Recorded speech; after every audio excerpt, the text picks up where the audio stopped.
नमः शिवाय। जय माता दी। दोस्तों, कैसे हैं आप सभी लोग। Happy Ganesh Chaturthi to all. सभी को गणेश चतुर्थी की बहुत ज़्यादा बधाइयाँ। देखिए, गणेश चतुर्थी जो है बहुत ही बड़ा त्यौहार है के रूप में मनाया जाता है। सिर्फ महाराष्ट्र में ही नहीं बल्कि भारत और भारत के बाहर भी देखा जाए, वहाँ भी गणेश चतुर्थी बहुत ही अच्छे से मनाई जाती है। गणेश जी को अपने अपने घरों में लोग स्थापित करते हैं और फिर उनकी पूजा करते हैं बहुत ही अच्छे से। हर राज्य में सिर्फ महाराष्ट्र में ही नहीं, हर राज्य में अब गणेश जी को बहुत ही अच्छे से अपने अपने घर में सभी बप्पा जी को लेकर आते हैं। देखिए, अब बात करते हैं कि पूजा हमने किस समय करनी है। जो शुभ मुहूर्त है वह क्या है, शुभ मुहूर्त है किस समय से कितने समय तक रहेगा, और जब हम गणेश जी की हम प्रतिमा अपने घर लेकर आएंगे तो हमने किन विशेष बातों का ध्यान रखना है। क्योंकि जब हम लेने जाते हैं प्रतिमा गणेश जी की तो हमें थोड़ा सा ये होता है कि क्या देखें क्या ना देखें। तो इसी प्रकार के कुछ विशेष बातें हैं जो आपने ध्यान में रखनी है जब आप गणेश जी की मूर्ति को खरीदने के लिए जाएंगे।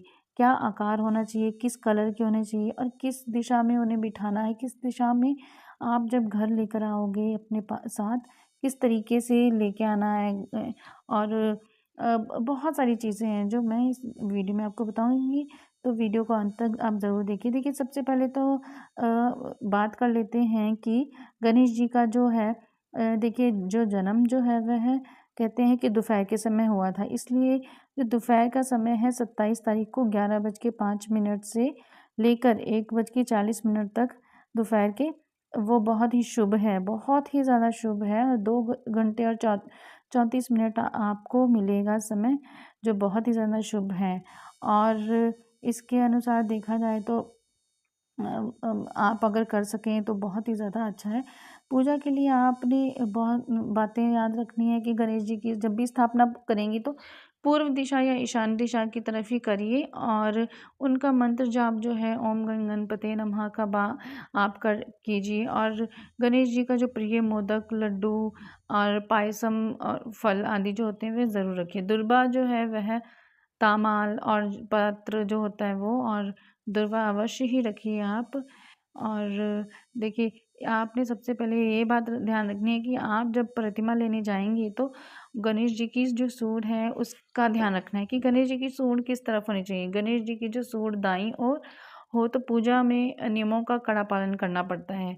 और अगर हम इसे गृहस्थ जीवन में साधारण घरों में रखना है तो वह कठिन हो जाता है। इसलिए गणेश जी की जो सूंड है दाईं तरफ यानी कि राइट साइड हो तो फिर हमें बहुत ही ज़्यादा नियमों का पालन करना पड़ता है, इसलिए ये है आप अवॉइड करें। इसलिए आप बाईं ओर झुकी हुई जो सूंड होती है, लेफ्ट साइड ट्रंक, आप उस मूर्ति को अपने घर में स्थापित कीजिए, लेकर आइए, जो कि बहुत सरल मानी जाती है। और सूंड सीधी ऊपर उठी हो तो यह उन्नति और सुख समृद्धि का प्रतीक मानी जाती है दोस्तों। और देखिए, आकार क्या है जो मूर्ति का आप लेकर आएंगे। घर में मूर्ति 1.5 फीट से 2 फीट तक की रखना बहुत ही उत्तम माना जाता है। और बहुत बड़ी मूर्ति घर में वास्तु दोष पैदा कर सकती है, और बहुत छोटी मूर्ति भावनात्मक रूप से भी कम प्रभावशाली मानी जाती है। तो आप आकार जो है वह इसी के अनुसार लेके आए तो ज़्यादा बढ़िया है। और मूर्ति की दिशा जो है हमें हमेशा ध्यान में रखनी है कि एक बात और, मूर्ति जब भी हम लेते हैं गणपति जी की तो हमें मूर्ति बैठी हुई होनी चाहिए। तो पद्मासन जैसे होते हैं, ललितासन, उसमें होनी चाहिए बैठे हुए। इसमें गृहस्थ जीवन में सुख शांति के लिए बहुत ही शुभ माना जाता है। और खड़े हुए गणेश जी जैसे अगर लेकर आते हैं तो व्यापार स्थल, दुकान या कार्यालय में आप उन्हें रखें तो बहुत ही ज़्यादा अच्छा है। ऐसे करने से जो कार्य होती है उसमें गति होती है, प्रगति का प्रतीक माना जाता है, जो गणेश जी की खड़ी हुई प्रतिमा होती है। देखिए, गणेश जी का जो पेट है वह हल्का गोलाई में होना चाहिए, गोल होना चाहिए और भरा हुआ होना चाहिए। इसका अर्थ होता है समृद्धि और संतोष। चेहरे पर मुस्कान होनी चाहिए, शांति होनी चाहिए। और ऐसा स्वरूप जो हम घर में लेकर आते हैं तो सकारात्मक ऊर्जा ही ऊर्जा आती है, जो कि सकारात्मक होती है, पॉजिटिव होती है। मूर्ति का जो अगर हम रंग की बात करें तो सफ़ेद या हल्के रंग की मूर्ति जो होती है शांति और सुख देती है। लाल और सिंदूरी रंग की मूर्ति ऊर्जा और शक्ति देती है, और वहीं हरा रंग स्वास्थ्य और उन्नति का प्रतीक माना जाता है। तो सामान्यतः घर में सफ़ेद संगमरमर जैसी और मिट्टी शुद्ध माटी जो होती है, क्ले होती है या धातु की मूर्ति श्रेष्ठ मानी जाती है। आप आज के समय में शुद्ध हम माटी की मूर्ति या क्ले की मूर्ति घर में लेकर आते हैं, वो सबसे ही ज़्यादा अच्छा है।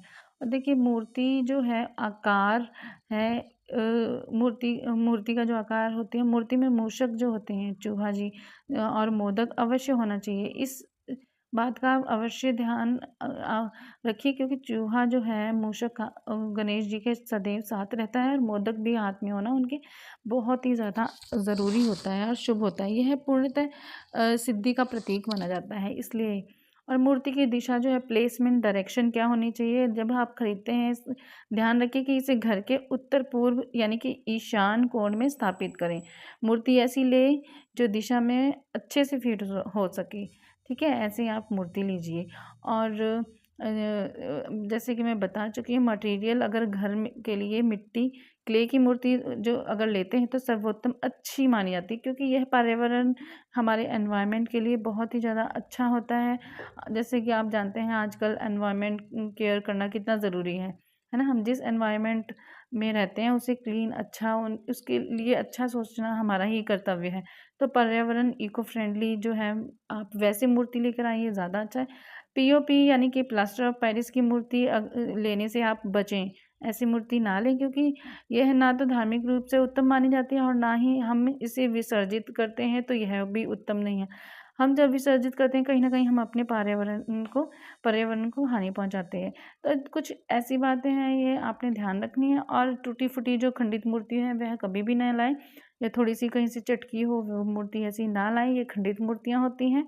और बहुत ही डरावने क्रोध भले जो चेहरे होते हैं मूर्ति में, ऐसी मूर्ति भी ना लाएँ। बहुत ही सौम्य, बहुत ही प्यारी, बहुत ही क्यूट जिसे कहेंगे, स्माइल करती हुई गणेश जी की ऐसी मूर्ति लाएँ जिसको आप देखें, गणेश जी की प्रतिमा मूर्ति को, तो आपका मन अंदर से खुश हो जाए और शांत हो जाए।